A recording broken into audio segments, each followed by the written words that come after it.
Hey,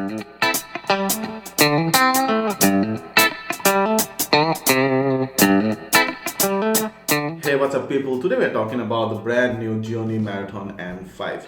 Now, like all the Marathon phones from Gionee, this one also has a very long battery life. Now, very long here in case of M5, read insanely long. Now, this guy has two batteries of 3010 mAh each, which makes a total of an insane 6020 mAh of battery power.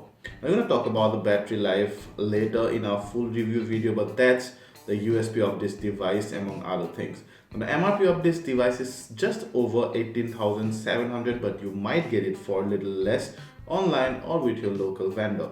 In this particular video, we're going to tell you what's inside the box, and we'll have a close look at the user interface, performance, and that possibly legendary battery life of this. The M5 comes in a quite compact box for a 5.5-inch device. Now, when you open the box, obviously on top you'll find the phone, very heavy phone. And once you go further in, then you'll find a couple of paperwork, the SIM opener tool, a free screen guard, and a free phone case. Gionee's been always generous about these things in their box content, and we always love free goodies.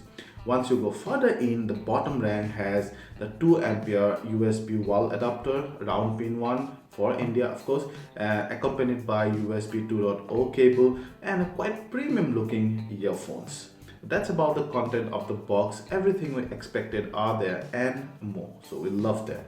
So that's the Gionee M5, Gionee Marathon M5 rather, and first time when you held on this phone, you know that it's very heavy. In fact, it's so heavy, I think it's definitely over 200 gram, although we do not know the weight precisely, and it should be bordering on 220 230 grams. It's that heavy, and you feel it in your pocket. You feel it whenever you're using this phone to make a call. You feel it that this kind of weighing you down, weighing your hands down. It's quite heavy, but it depends on because it had to accommodate 3000 mAh battery, double the amount of battery your other normal phone at this price range probably have.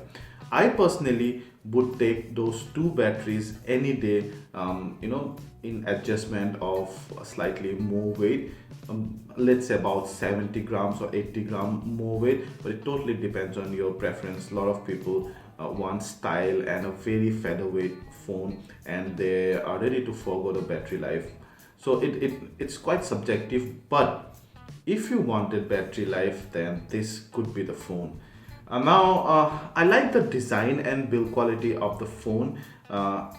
Now we have the gold color, and it has this nice bronze ring that's quite premium looking. It feels good, feels great, it feels very solid. You have a quite glossy front, but it did not attract as many fingerprints as we suspected. The back is plastic, but it's very nicely integrated. You cannot open the back flap. However, the side ring is metal. So overall, the phone has the look, the good design element, plus also it feels very rugged and solid in hand. That's a great thing about a phone. So you have the usual 5.5-inch HD screen. Mind you, it's an AMOLED screen, 5 MP front camera, 13 MP back camera, and it's powered by a not so powerful 1.3 GHz quad-core CPU, 3 GB of RAM. It has 32 GB internal storage, but you have support for micro SD card slot. On one side, the micro SD card slots is situated, and on the other side are both the SIM. So it's not a hybrid arrangement,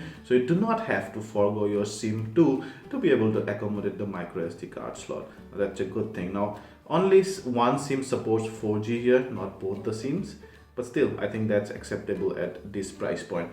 Overall, I love the design element and build quality of the phone. I like the display of the phone, 5.5-inch screen, HD resolution, meaning that you get all the more battery life. The screen is bright enough. It's also relatively crisp, not as crisp as someone like, let's say, the eLife E8. That's a premium, that's a flagship.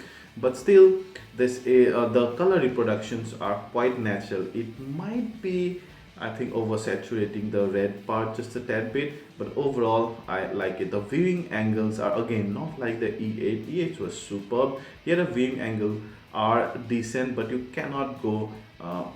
You cannot pass too much of an angle. You cannot stretch it too much. Overall, a decent display, but nothing much to write home about. The N5 is powered by Android Lollipop 5.1 and you have Amigo 3.1 UI skin on top. Now Amigo 3.1 is an in-house skin, and if you have used Gionee phones that you know with Amigo UI comes lots and lots of bloatware. This is something that we do not like. You can uninstall a lot of those apps though, but then there are lots of third-party apps, lots of in-house tools, and of course your usual Google Android apps. Many of the third-party apps can be uninstalled, which is a good thing, but there's just too much of a partnership going on here. Out of 32 GB, you get about 23 GB of storage space, which is well usual. And also, when you do not have any background apps running, you have about just over 2 GB of RAM free, which is amazing management of RAM. So out of 3 GB, you have about 2.1 GB of RAM free when you do not have any background apps running, and that's despite of having all the bloatware. Is quite commendable. Overall, the user interface feels quite smooth and does not lag much. But when you have a lot of apps in the background, and when coming back to the home from a very power hugging apps like for example game, you straight want to come back to the home, that times the device lags a bit, but it does not have that small persistent lag all the time, so that's another good thing. The camera UI is smooth. The rear camera, 13MP camera, and acquires the focus relatively fast. You have a lot of shooting modes like a professional mode where you can customize various settings, magic focus where you can customize the depth of field and panorama and night and those kind of things. Even the front camera, which is 5MP, does not lag much and it's quite bright.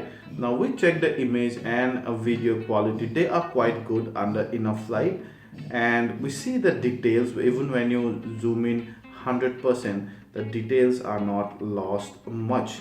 The HDR is quite good in comparison to the usual shot, and for most of the time I think I might be using HDR, and HDR well enhances the noise a tad bit, but I think still overall when you upload these photos to your social media, which should be your primary disposal of photos from a phone camera, and you're not going to print this out, so for those I think HDR is still quite good because people are not going to zoom in 100% and see whether they have more noise than the usual one.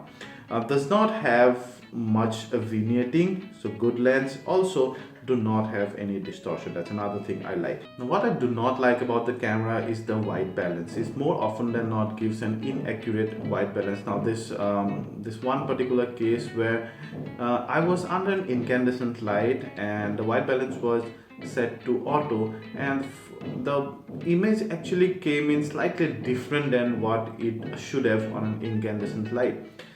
You can of course go to the professional mode and adjust the white balance and get the accurate shot. In this case I would recommend that, but overall I like the camera. It's a decent quality camera. We did some benchmark testing on this device as well, and it scores far below average than other more priced competitors. We also threw in some games and it could play them quite perfectly. Now coming to the battery life, which is a USP of this device, and as I told you, it has two batteries, actually two 3010 mAh batteries, which totals to 6020 mAh. And also whenever you charge it, it has this dual charging chip which could charge both the batteries together. Now the thing is, there's a good thing and there's a bad thing. The great thing is that you get an amazing battery life. In our test, we got a battery life of over 18 hours, which is crazy, mind you, just over 18 hours, and that's almost a day of almost 2 days worth of moderate to heavy usage. That's a great thing, but charging this is a pain, and it takes a long time. It took us almost half a day, actually almost half a business day to charge this device. So obviously you have a longer battery life, because your battery is big, so obviously charging takes more time as well. But I would have expected a quick charge facility with this battery, which it does not have. So that's one con.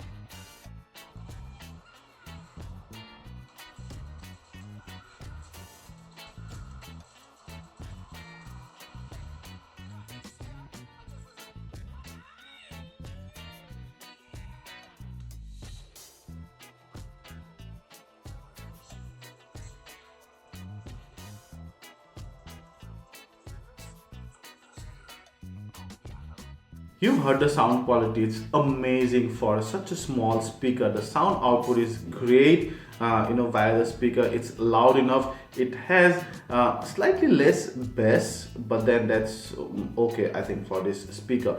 The treble is about fine. The bass is there, but it's just slightly less than I would have liked. So then, should you get the Gionee Marathon M5? Obviously, if battery life is your only concern, just go and grab this guy. But if you're looking for something more, then let's talk about the pros and cons first. The pros of this device are obviously that very long battery life, that's the USP. Number two, it has a decent sound quality and the gameplay are fine. And number three, again, I would say the look and build quality of this device is very, very solid. Talking about the con, the main con is the charging time of the battery. It does not support quick charging, so you take a lot of time charging it, and plus it's very, very heavy. And both of these are because of the USB, because of that heavy battery. So obviously you have to adjust either here or there. Now, if you like this video, please hit the like button, ask anything about the M5 and we'll try to answer them all. And please subscribe to this channel and share this video to share the love. Thank you.